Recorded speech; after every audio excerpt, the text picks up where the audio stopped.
Hello friends, आज आपल्याला मटर पनीर तयार करायचं आहे। ह्या पद्धतीनं तुम्ही करू शकता। चवीला तर खूप मस्त लागते। माझी रेसिपी तुम्हाला आवडली तर लाईक करा, सबस्क्राइब करा। आता आपल्याला ग्रेव्ही तयार करायचं आहे। त्यासाठी मी थोडंसं तेल घेतलेलं आहे। तर आपल्याला ह्याच्यामध्ये थोडंसं अद्रक, लसूण,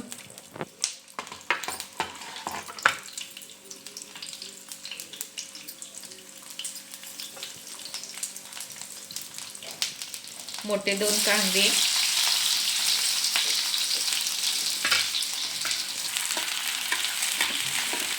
बघा आता आपल्याला ह्याच्यामध्ये टमाटे घालून घ्यायचं आहे।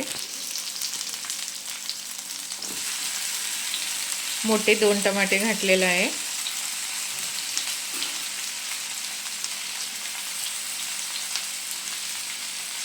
तर आपल्याला ह्याच्यामध्ये भिजवलेले काजू पण घालायचं आहे, 8 ते 10। तर आपल्याला हे चांगलं असं फ्राय करून घेऊ। एक हिरवी मिरची 2 मिनिटं चांगलं फ्राय करून घेऊ।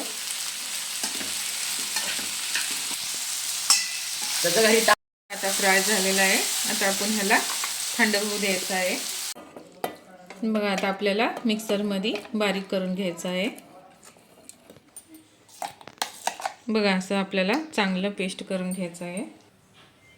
बघा आता आपल्याला एका कढईमध्ये थोडंसं तेल घालून घ्यायचं आहे।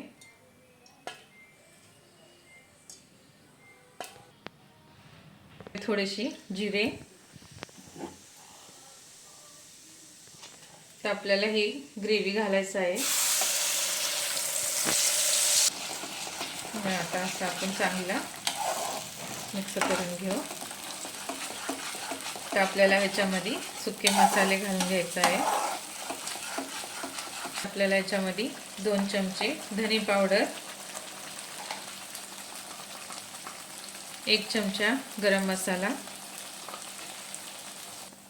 1 चमचा घरकुल मसाला। आता आपल्याला लाल मिरची 2 चमचे, तुमच्या आवडीनुसार घालू शकता। तर आपल्याला चवीनुसार मीठ,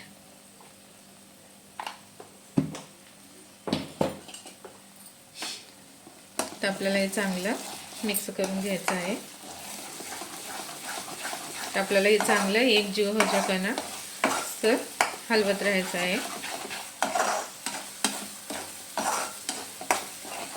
तर आपण ह्याच्यामध्ये थोडंसं पाणी घालून घेऊ। बघा मिक्सरच्या भांड्यामध्ये थोडंसं पाणी घालून तर आपल्याला हे पाणी घालून घ्यायचं आहे। तर आपल्याला हे 2 ते 3 मिनिटं चांगलं मसाला शिजवून घ्यायचा आहे।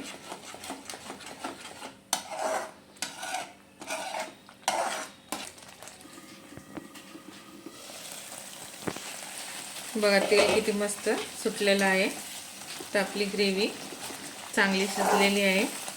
तर आपल्याला ह्याच्यामध्ये 1 वाटी मटर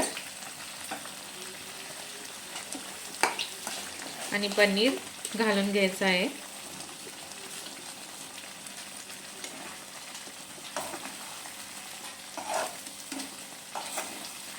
तर आपल्याला ह्याच्यामध्ये थोडंसं गरम पाणी घालू शकता। तुम्हाला जर गरज नसली तर तुम्ही असंच 2 मिनिटं झाकून असंच खाऊ शकता।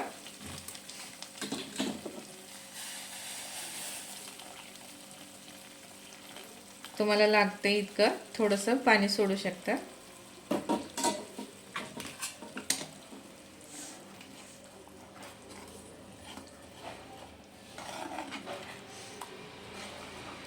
बघा असं चांगलं आपल्याला आता हलवून सनी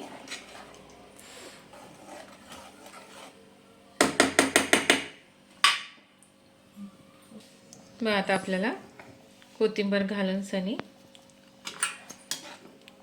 थोडंसं हलवून सनी आता आपल्याला अजून 2 ते 3 मिनिटं झाकून ठेवू।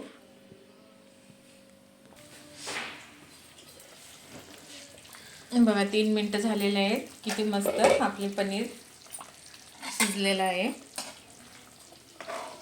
बघा आता आपण गॅस बंद करून घेऊ.